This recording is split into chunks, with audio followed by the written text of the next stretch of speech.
here. Do not mind my drawing, guys. Are you following?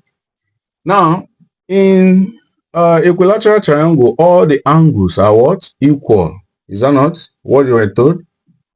All the angles are what? Equal. Now, since the sum is 180 degree, is 2 pi. So we can use 2, 2, 2.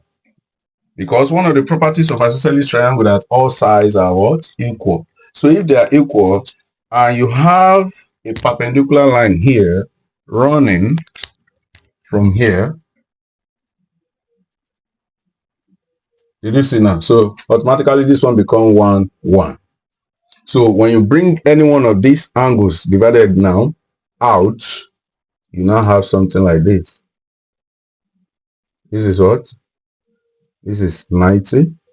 This is here is unknown. Don't forget. This side is unknown. This is 1. This one become 2, right? Yes, that's what you have.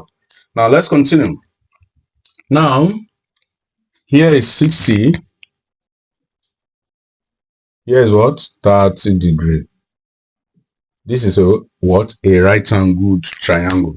A right-angled triangle is the sum of the two angles equal to 90 degree. Don't forget. So now by the help of Pythagoras theorem now, we can say, okay, 2 square is equal to s square plus 1 square. Is that not? So 4 is equal to s square plus 1. So 4 minus 1 is equal to s square. 3 is equal to what? S square. S is equal to square root 3. Based on algebra level. Is that not? So let's continue. Now, this place now automatically becomes what? Square root 3.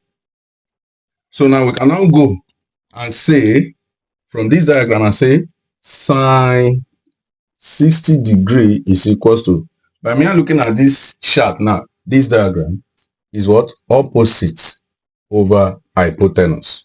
This is the longest side now, opposite over hypotenuse, so you have root 3 over 2. Then cos 60 degree will be what? Adjacent over hypotenuse. Is that not? Adjacent over hypotenuse, 1 over 2. Now, tan 60 degree is what? Opposite over adjacent. Opposite over adjacent. Opposite over adjacent, so you have root 3 over 1, which is the same thing as what? Did you see it now? So by not memorizing or by not cramming it, especially in a JAMB class or in a GMAT class, you can easily bring this diagram out and solve your related questions. Now, you can also use the diagram to solve sine 30 degree. Is that not? Sine 30 degree to be what? Opposite over hypotenuse, 1 over 2. Then cos 30 degree. Cos 30 degree is what? Adjacent over hypotenuse. Where is the adjacent? Adjacent over hypotenuse, root 3 over 2. Then tan 30 degree will give you what? Opposite over adjacent. Opposite over adjacent. Opposite over adjacent, 1 over 3. Is it clear? Is it clear? So for more questions, if you want to know more, please drop it in the comment section. And don't forget that this is Life Man. Subscribe, like, and share. Bye-bye.